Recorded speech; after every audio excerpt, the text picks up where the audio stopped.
안녕하세요. 오늘은 2월 1일 화요일입니다. 오늘은 요한복음 9장 13절에서부터 23절까지를 본문으로 큐티 가이드를 시작하겠습니다. 먼저 오늘 이 본문을 통해 제가 묵상한 예수님은 또 안식일에 고치신 분입니다. 14절 말씀을 읽겠습니다. 예수께서 진흙을 이겨 눈을 뜨게 하신 날은 안식일이라. 태어날 때부터 맹인이었던 사람이 고침을 받은 날은 또다시 안식일이었습니다. 복음서를 보면요, 예수님이 안식일에 병든 사람을 고치셨다가 그걸로 유대인들과 갈등을 빚는 장면을 종종 볼 수가 있습니다. 자, 그런데요, 이번에도 또다시 안식일이었던 겁니다. 이게 실수였을까요? 예수님은요, 결코 실수하지 않으십니다. 이건요, 분명 의도된 것이었습니다. 한 번도 아닌, 그것도 몇 번이나 의도적으로 안식일에 고치는 거요? 유대인들의 입장에서 볼 땐요, 분명 도발 행위였습니다. 그들은요, 분명 이거를 싸워보자, 이런 식으로 받아들였을 것입니다. 하지만요, 그건 어디까지나 유대인들의 생각일 뿐입니다. 예수님은요, 유대인들과 굳이 싸우려고 하지 않으셨습니다. 아직 예수님의 때가 오지 않았기 때문입니다. 자, 그럼 안식일에 고치신 이유가 뭘까요? 예수님의 입장에서 이건요, 예수님이 안식일의 주인이시라는 걸 확증적으로 보여주는 것이었습니다. 자, 또 한 가지, 안식일의 본질이 무엇인지를 보여주는 것이었습니다. 안식일은 진정 안식과 쉼과 평안을 누리는 날인 것입니다. 질병과 장애에서 고침받는 것, 그것이요, 이게 그 안식일의 본질과 예수님이 안식일의 주인이시라는 것을 분명히 드러내는 상징적인 사건이었습니다. 자, 예수님이요, 제게 주시는 안식도 그렇습니다. 제 영혼이 지쳐서 힘들고 쓰러질 때 예수님을 묵상하면 마음이 쉼을 얻습니다. 예수님이요, 제가 사는 모든 날의 주인이신 것도 다시 깨달아집니다. 자, 그렇다면 계속해서 오늘 이 본문을 통해 제가 발견한 인간의 모습, 어떤 게 있을까요? 오늘은 믿지 않으려고 하는 유대인들을 볼 수 있습니다. 18절 말씀을 읽겠습니다. 유대인들이 그가 맹인으로 있다가 보게 된 것을 믿지 아니하고 그 부모를 불러 묻되. 아닌 것 같다고 하는 사람들도 있었지만요, 많은 사람들이 이 눈뜬 사람이 이전에 그 맹인이 맞다고 했습니다. 또요, 눈뜬 당사자도 자기가 그 맹인이 맞다고 했습니다. 자, 이쯤 되면요, 믿어야 하는 거 아니겠습니까? 하지만 유대인들은 믿지 않고 결국 그 맹인의 부모를 불러다가 물어보기까지 했습니다. 이들이 왜 이렇게까지 믿지 않으려고 했던 걸까요? 예수님이 맹인을 고치셨다는 사실을 몰라서였을까요? 전혀 그렇지 않습니다.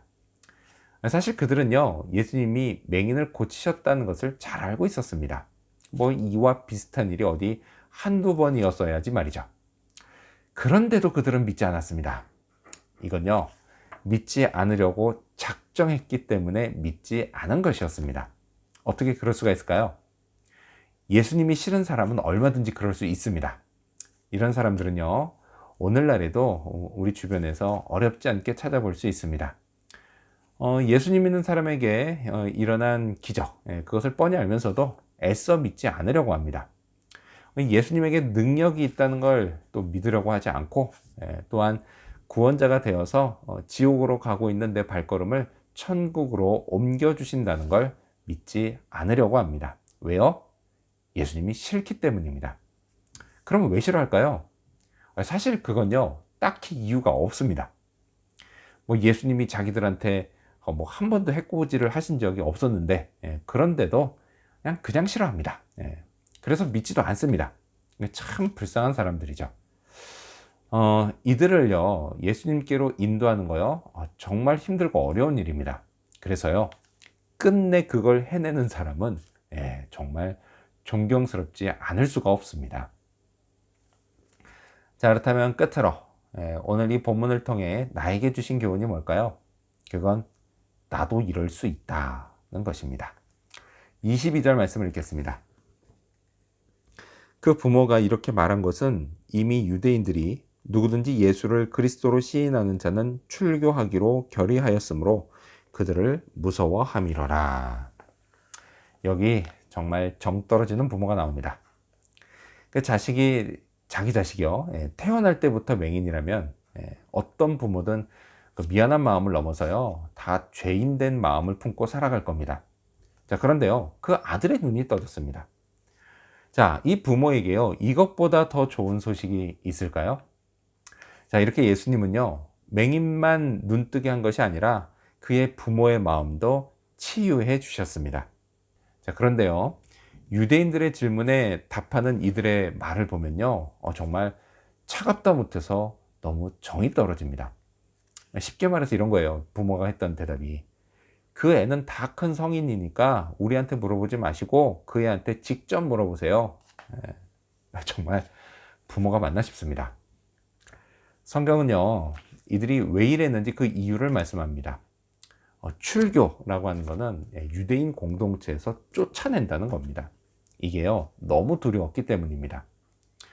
자, 그런데 이 말씀을 보면서요, 저도 무조건 이 부모를 욕할 수는 없다라는 것을 깨닫게 되었습니다.